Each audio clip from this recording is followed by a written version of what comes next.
2 minutes past 12, you are listening to the Mid-Morning Talk on Salam Media with your host, Maria Mokonda.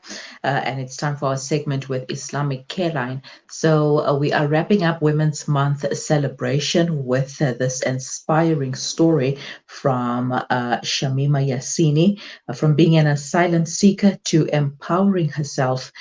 She's going to be sharing her story with us, and she is currently on the line, as well as Jamila Leher, who is her manager standing by to give her support. Maybe she will talk to us a little bit as well. Now, Sister Shamima Yasini, Assalamu alaikum wa rahmatullahi wa barakatuh. Alaikum salam wa rahmatullahi wa barakatuh. Tell us your story. Who is Shamima Yasini, and talk to us about your journey and what happened along the way, and how you ended up at Islamic Careline. Okay, my name is Shamima Yasini. I was born in Zimbabwe. I was born in Zimbabwe in the city of Harare. I'm 36 years old. I came to South Africa when I was the age of 18. I got married here. My ex-husband also from Zimbabwe. Yes, I got married at the age of 19, and I had my first child the same year that I was married. A mother of 3 now. My first child was born with autism and was also diagnosed with my first child was born with albinism and was also diagnosed with autism as well. Yes, and then things didn't work well in my marriage. I got a divorce at the age of 27. And it was in 2013. And at that time, I was not working. I was staying at home with my mother-in-law and my husband.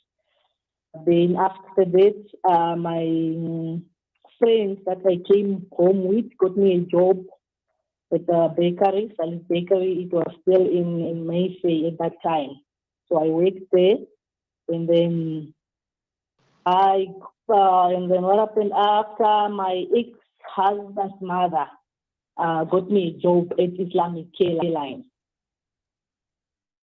That's how I ended up at the Careline. I got a job at the Careline in 2013. I was a cleaner there for a year and a half, almost a year and a half. I was working there as a cleaner, but as I was working there as a cleaner, there were a lot of ladies that were working at Islamic Careline. There's a lot of ladies working, there's counselors, there's everyone. Everybody had a support on me. I used to get part-time jobs, and when you're going out, because my finance was not well at that time, so I could get part-time jobs from the counselors at the Islamic Careline. Then I got an opportunity to work as an admin officer there at the Careline. I remember when I started helping at the reception, and Jamila was there at the reception. She used to ask me to help her with the files for the counselors. I didn't even know how to open a file. She taught me from scratch how to open a file for the clients. I started opening the files. When it's lunchtime, I used to sit at the reception, help with the phones. I didn't even know how to use a computer. She taught me how to use a computer, even though I was scared, because most of the time I was scared when she asked me do this, and I'll be like, I can't do this. And she say, no, you can. You can't say you can't do this when you never tried. Did you try? You can. One day you'll be sitting here. That was their way. That one day you'll be sitting here. But yeah, when they are in the meetings, when the staff is in the meetings with the counselors, I used to sit at the reception, help them with the phones. Yeah, and that's how I ended up working as an receptionist at the Careline. And then a year after, we got funding from the NGOH. And then I remember Abida and Auntie Sureya were having a meeting, and they needed a linkage officer. I didn't know anything about HIV. I was never worked in the HIV industry. So Abida called me and Auntie Sureya in the office and said, Shamima, there is a position at the MEP office. They need a linkage officer. And I was like, no, I don't know anything about HIV. And they told me, no, but you'll be trained. They'll offer you training. You will know how to do it. You'll have to go and try. And I didn't want. I said, no, I can't do it. And I know every time when they ask me, there's a position, I say, no, I can't do it. And then Sureya asked me, are you going to sit here every day in this office and clean the floors for the rest of your life? Why you don't want to do things when we ask you to do something? Are you going to sit here at the reception, or are you going to stay here and be our cleaner for the rest of your life? I said, no. She said, yeah, here's the opportunity. Take it. You will get trained just like everyone else. So, yeah, I took the position. I started doing online courses. There was a lady who was the program manager at that time. Her name was Impact. She showed me how to do online courses so that I'll have an understanding what is HIV. I started doing my HIV-based training online. And then after, I went for a training for a linkage officer, and then I got the job. So from there, I've been attending trainings. I've been reading about HIV, and that's how I end up where I am. And I end up being a leader at the Islamic Muslim Aid Program. MashaAllah, what a beautiful story there. Tell us about your challenges. Having a child born with difficulties couldn't have been easy. How did you manage to go through this, especially with the albinism being such a faux pas in many African countries? It was not easy for me at first, to be honest.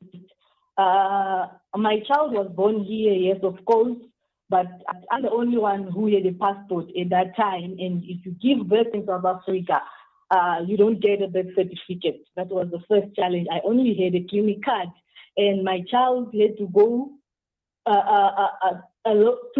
she had to go a lot of appointments to the clinic. I had to go and see. They used to take me for counseling for my child first because he had albinism. He was only diagnosed with autism when he was the age of 3, because he didn't walk on time. Mm-hmm. He didn't talk on time. So everything was slow. But for me to get to know all those things, it took time, because every time when I go to the hospital, I don't have enough papers. They want this, they want that, and I didn't have all those things. But eventually, they helped me, and my child was diagnosed with autism. But it was not easy for me because, one, I know my child was not going to be in the same school as everyone else, and two, he's albinism. He can't see properly, he can't talk, so it was like a challenge for me.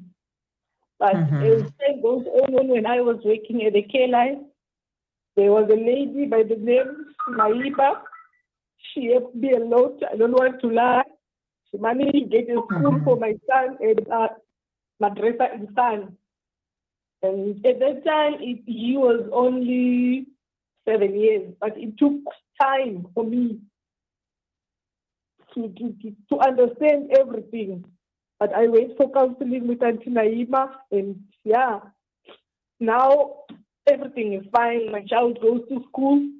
The Jamiat was helping me with the school fees, and I went through a lot of counseling, so I am fine now with his condition. MashaAllah. What a story of true courage over there. I'd like to bring in Auntie Jamila to the conversation. Assalamu alaikum, Auntie Jamila. Wa alaikum salam. Thank you for having us. Alhamdulillah, shukran for joining us. Now, you play a significant role in the development of the staff at MAP, like with the Shamima. Talk to us about this. Well, specifically with Shamima, I think I was there right at the beginning when Shamima needed to be developed. And like she said earlier, she was terrified. She was so scared. She didn't want to touch the computer. She didn't know much. But I think it was also courage from her side. And she wanted to learn more. She pushed herself, and that was easy for me to then teach her everything she knows today. Alhamdulillah, Shamima has come such a long way with MAP. I think what I can say right now is Shamima is one of our project coordinators. She was a project coordinator for Swane, for the whole of Swane. And when that project ended, we now have her as a project coordinator in Ekurhuleni.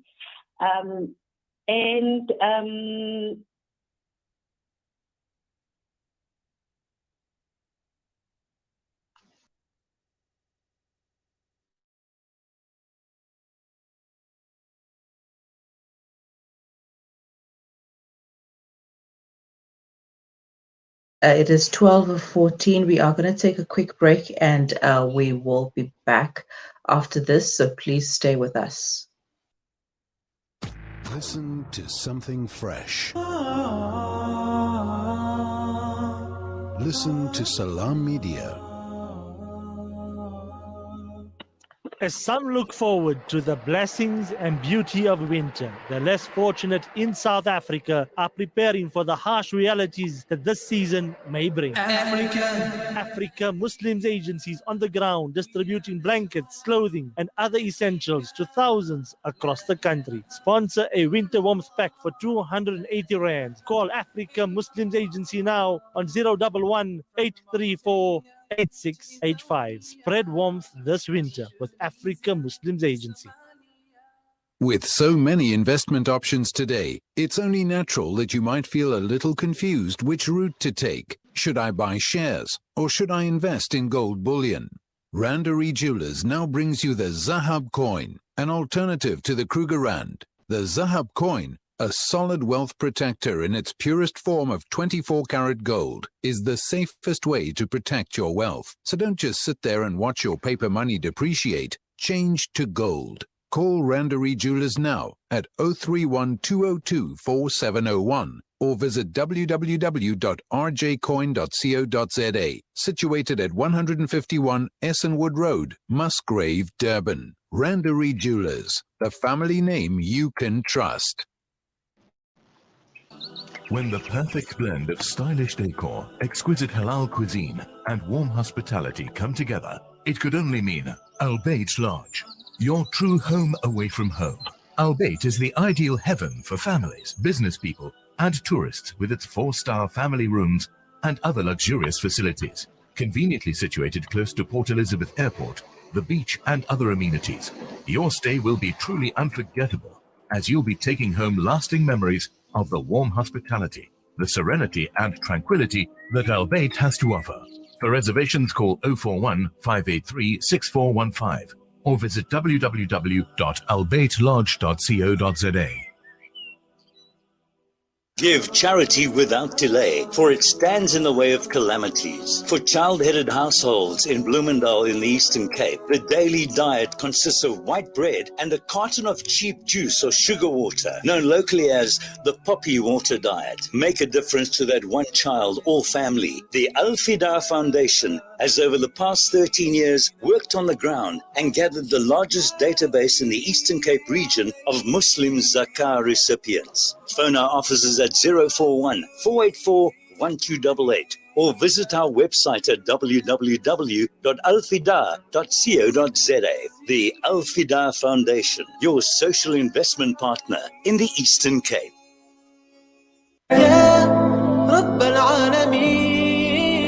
Listen to something fresh. Listen to Salam Media, your humanitarian broadcaster.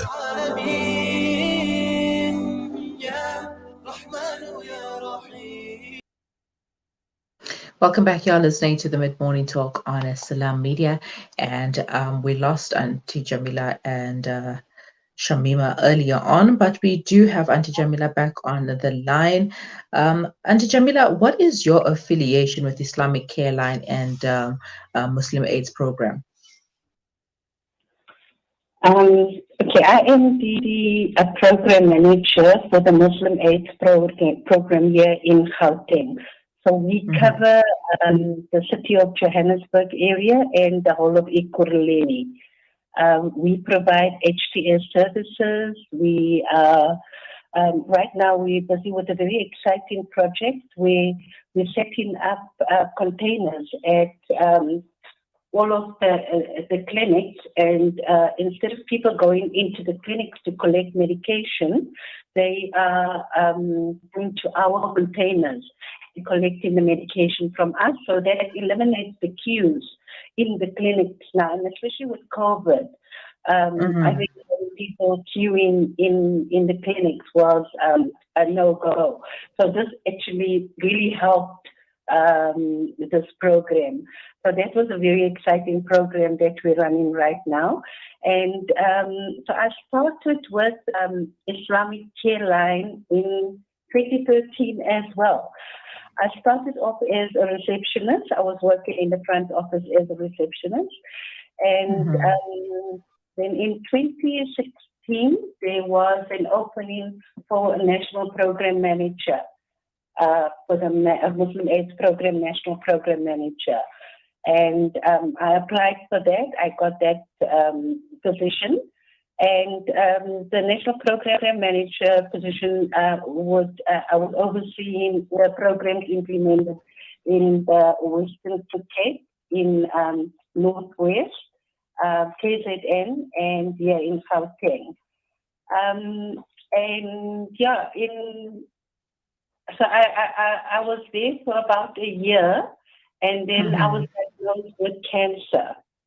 And I tried to run, to do both of it, but unfortunately I couldn't handle it, so I resigned from MAP at the time. I was diagnosed with cancer. And in 2019, Auntie Sreya gave me a call. I think it was Avida, Timor, they gave me a call, and she asked me if I wanted to come back. There was an opening for a Gauteng program manager. And that's how I'm back at a Muslim AIDS program, but not as national program manager, now as the Gauteng program manager. And I'm enjoying it. It's basically working in the field. I'm out in the field all of the time. MashaAllah. Now, you must be really proud when you see the growth and strides that the ladies take in becoming better versions of themselves, like Shamima. What are the key aspects that women out there should keep in mind when going through personal development? I think staying positive and knowing that you can do anything. There is no limitation, really, no limits. And I think we are all strong women at the end of the day. We just need to believe in ourselves. Do we have Sister Shamima on the line? Yes, she is here with me. All right, Sister Shamima, your journey was quite a challenging one, and now that things are better, where do you see yourself in the next few years, inshallah? Inshallah, in the next few years, I would like to see myself running all my projects. I would like to to go out there, do more field work as a program manager. Inshallah. I mean, and what would you like to say to people like Auntie Jamila and Auntie Soraya, all the people who stood behind you and pushed you to becoming a better version of yourself today? I would like to thank Auntie Jamila, Auntie Soraya. In fact, yes, Auntie Jamila and Auntie Soraya was there for me because those are they were the head. But I would like to thank everybody who was working at the Careline at that time for their support, because everybody used to support me. Everybody used to support me when I was there. So I would like to thank everyone, and I would like them not to do it only for me, but for every woman that is gonna come to the Careline or do it somewhere else with someone else. I would like to see that happening. No, inshallah. And going forward, what is your advice to our audience, to anyone who is listening? Sorry, I didn't get that. What is your advice to the audience listening? Okay, my advice to the audience that are listening is that what can I say? Anything is possible if you believe in yourself. And if you work hard, you will have what you want in life. All right, and Auntie Jamila, your advice going forward? If I may just add, Shamima did not mention that, alhamdulillah, after how many years, she's a proud homeowner as well. MashaAllah. So Matt gave her and another staff member an opportunity to buy out two homes that we looked to, Matt, and she and Zoya, they both proud homeowners. So I just wanted to say that really, I think if you put your mind to it, it can be done.